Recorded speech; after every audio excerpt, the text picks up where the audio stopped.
Hi friends, అందరికీ నమస్తే. Welcome back Saraswati activities YouTube channel.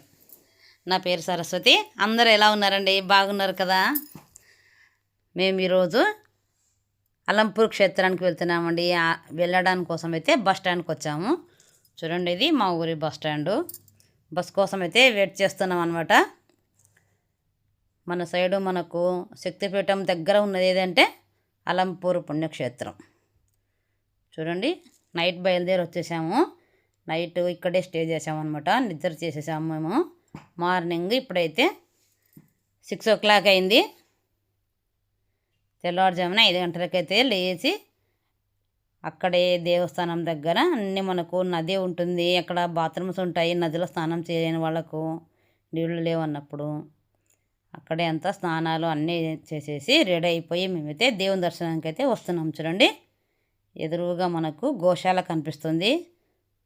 చాలా బాగుంటుంది దేవాలయం అయితే.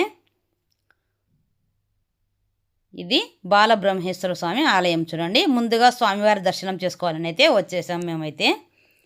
పక్కనే అమ్మవారి క్షేత్రం దేవాలయం ఉంటుంది.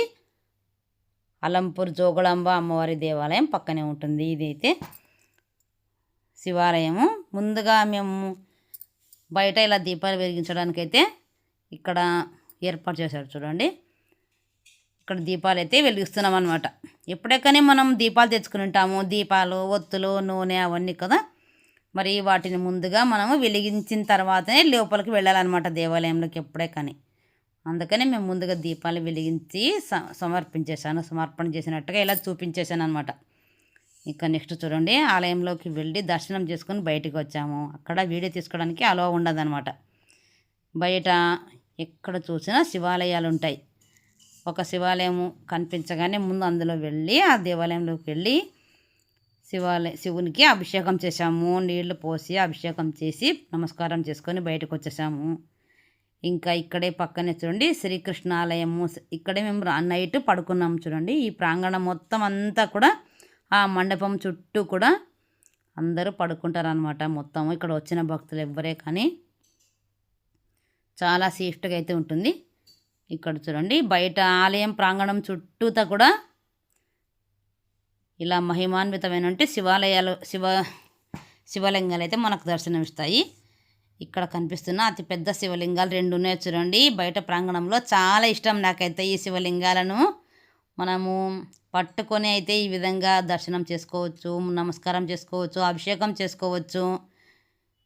అక్కడ దేవునికి కనిపిస్తుంది చూడండి, ఒక గీతలు కనిపిస్తున్నాయి కదా, ఆ గీతలే బ్రహ్మసూత్ర శివలింగము అంటారనమాట. బ్రహ్మసూత్రము అంటారు దాన్ని. అంటే సాక్షాత్తు బ్రహ్మదేవుడు ఇలా శివలింగాల పైన ఇలా గీతలను వేసి చేసింటాడంట. అలా వాటిని మనము దర్శనం చేసుకోవాలి. ఇలా బ్రహ్మసూత్ర శివలింగాలని అంటే కూడా మనం ఎంతో పుణ్యం చేసుకొని ఉండాలంట.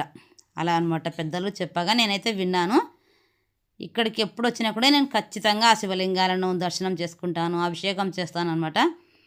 ఇక్కడ చూడండి, ఇంకా మార్నింగ్ చెప్పాను కదండి 6-6:30 అయింది. ఇప్పుడైతే ఇంకా ఆలయాలు కూడా ఇంకా సరిగా అన్నీ తెరచలేదు, ఇంకా నీట్ చేస్తున్నారు. ఇక్కడ చూడండి, కంచి కామాక్షి అమ్మవారు, స్వామివారు వచ్చేసి ఏకాంబరేశ్వర స్వామివారు.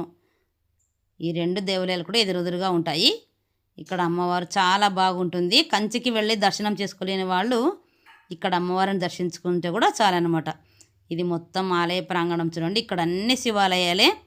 ఎక్కడ చూసినా మనకు శివాలయాలు, రాతి కట్టడాలు ఎంత చక్కగా ఉన్నాయి. చూడండి, ఎక్కడ ఎదురు కనిపిస్తుంది చూడండి, అమ్మవారు జోగులాంబ అమ్మవారి ఆలయం అనమాట. అదైతే మనం ఏ పుణ్యక్షేత్రానికి వచ్చినా కూడా నైట్ స్టే చేయాలి, నిద్ర చేయాలి. చాలా మంచిదన్నమాట. నిద్ర చేసి ఇంకా మార్నింగ్ అయితే ఇలా మేము రెడీ అయ్యేసి దర్శనం చేసుకుంటున్నాము. మరి మా వీడియో నచ్చితే లైక్ చేయండి, సబ్స్క్రైబ్ చేసుకోండి ఖచ్చితంగా. అలాగే షేర్ చేయండి. మీ అభిప్రాయాన్ని కామెంట్ బాక్స్లో ఖచ్చితంగా కామెంట్ అయితే పెట్టండి.